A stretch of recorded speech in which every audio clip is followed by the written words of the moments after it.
السلام علیکم، نیا دور کے ساتھ میں ہوں سبی الحسنین۔ ناظرین، چیف جسٹس آف پاکستان یحییٰ آفریدی کا اس وقت فوکس ہے جیل ریفارمز پر، اور اس کے لیے انہوں نے ایک کمیٹی بھی بنائی جس میں خدیجہ شاہ جو پاکستان تحریک انصاف کی رکن ہے وہ بھی شامل ہیں، اور اس کے ساتھ ساتھ نون لیگ کے احد چیمہ بھی شامل ہیں۔ آج خدیجہ شاہ نے خط لکھا ہے چیف جسٹس یحییٰ آفریدی کو، اور اس میں شکوہ کیا ہے کہ ہم جیل ریفارمز کے سلسلے میں اڈیالہ جیل ہم نے دورہ کیا، لیکن وہاں پر جیل حکام نے ہمیں عمران خان سے ملاقات کرنے نہیں دی۔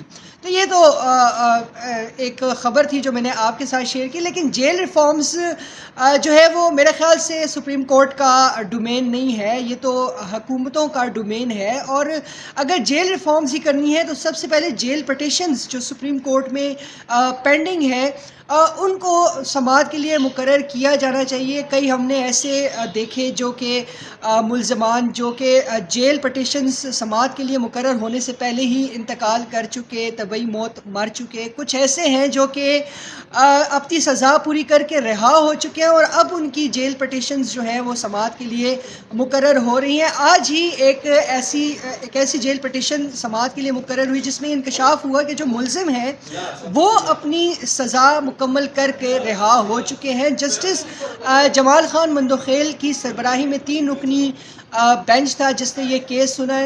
بینچ میں جسٹس عطر من اللہ اور جسٹس شہزاد ملک تھے۔ آج اسی کیس میں ریفارمز کے حوالے سے بات ہوئی، ججز کی تعداد کے حوالے سے بات ہوئی۔ میرے ساتھ موجود ہیں سینئر صحافی جانزیب عباسی، ان سے چل کر بات کرتے ہیں۔ بہت شکریہ جانزیب عباسی جوائن کرنے کے لیے۔ آج جو اس کیس کی سماعت ہے اس میں جسٹس عطر من اللہ اور جسٹس شہزاد ملک نے کیا ریمارکس دیے، اور جسٹس جمال خان مندوخیل نے جو گزشتہ روز مجوزہ رولز پبلک کیے ہیں اس پر بھی کوئی بات کی؟ بہت شکریہ سبھی۔ آج سپریم کورٹ کا 3 رکنی بینچ جو بینچ 1 میں جسٹس جمال خان مندوخیل کی سربراہی میں انہوں نے مختلف فوجداری مقدمات سنے ہیں۔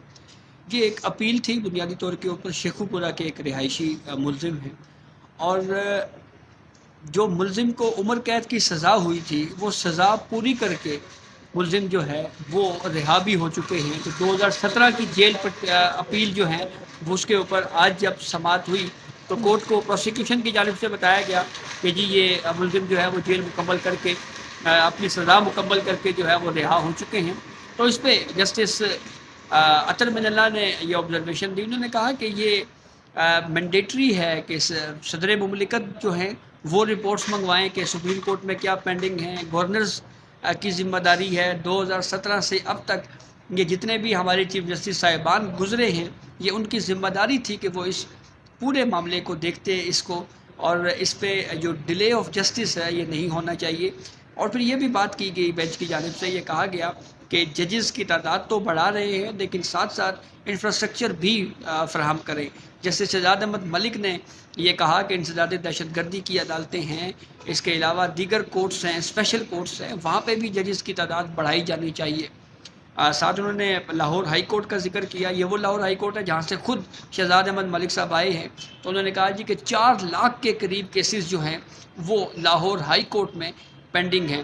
ایک موقع کے اوپر deputy advocate general Khyber Pakhtunkhwa ہیں، ان کی جانب سے اس معاملے پہ ذرا پولیٹیکل تڑکا لگانے کی کوشش کی گئی۔ انہوں نے کہا جی کہ آپ دیکھیں نا جی کہ یہ حال ہی میں جو گورنر ہاؤس ہے کے پی کا اس کے اوپر اسلام آباد سے اٹیک ہوا، تو جیسے جمال خان مندوخیل نے ان کو روکا اور کہا کہ دیکھیں آپ نے کوئی اس حوالے سے کوئی پٹیشن سپریم کورٹ میں فائل کی ہے؟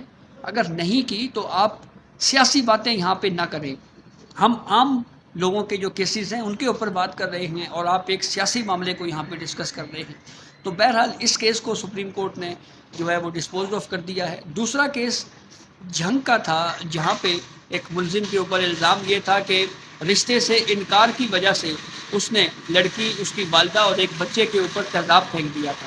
عمر قید کی سزا ہوئی اور اس کے اوپر انسداد دہشت گردی کی دفعات کے تحت مقدمہ درج ہوا کہ یہ شیڈیول میں آتا ہے ATC کی۔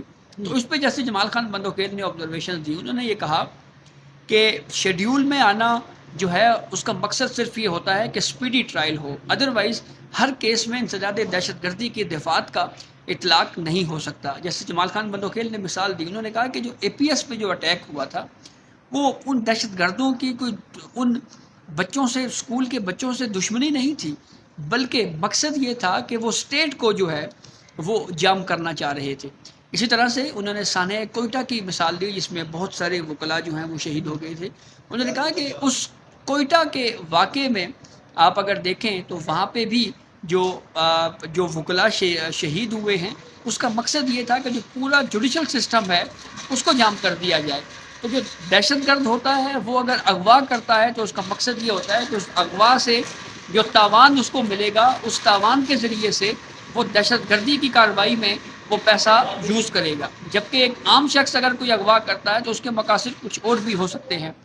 تو یہ وہ بہرحال آبزرویشن تھی، اور پھر کورٹ نے وقت دیا ہے تیاری کے لیے کہ وکیل جو ہے وہ تیاری کر کے آئے، اور اس کیس کی سماعت جو ہے وہ ملتوی کر دی گئی۔ اچھا، ایک ہمارے ویورز کو ذرا وہ سیاق و سباق بھی بتائیں جس میں جسٹس جمال خان مندوخیل نے کہا کہ ہم نے اپنے مجوزہ رولز میں لکھی ہے یہ بات کہ کوئی بھی جو نامنی ہے وہ جوڈیشل کمیشن کے ممبران کو اپروچ نہیں کر سکتا، جس میں جسٹس اطہر من اللہ نے بھی بڑے دلچسپ ریمارکس دیے۔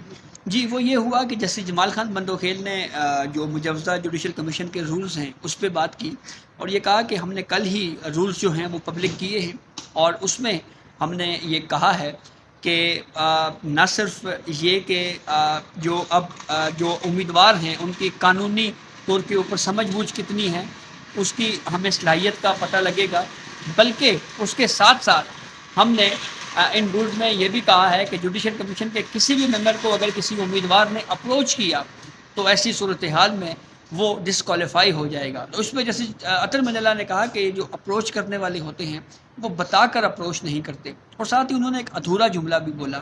انہوں نے کہا کہ اپروچ تو خیر، یہ کہہ کے وہ چپ کر گئے۔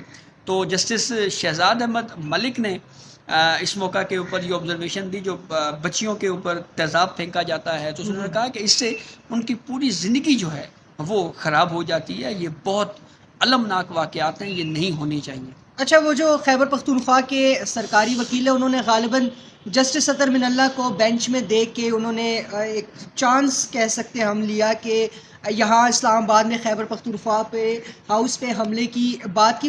واپس آتے ہیں جیل ریفارمز پہ، آپ کیا سمجھتے ہیں کہ کیا یہ جو جیل ریفارمز ہیں یہ واقعی سپریم کورٹ کا ڈومین ہے اور اتنی متنازع کمیٹی بنانی چاہیے؟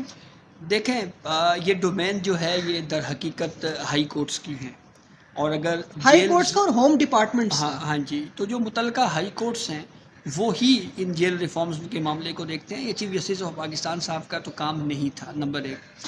دوسری بات یہ ہے کہ اس معاملے کے اوپر آپ کو جو لوگ جن کو ایڈ کرنا چاہیے تھا وہ پولیٹیکل بیک گراؤنڈ والے لوگوں کو نہیں ایڈ کرنا چاہیے تھا۔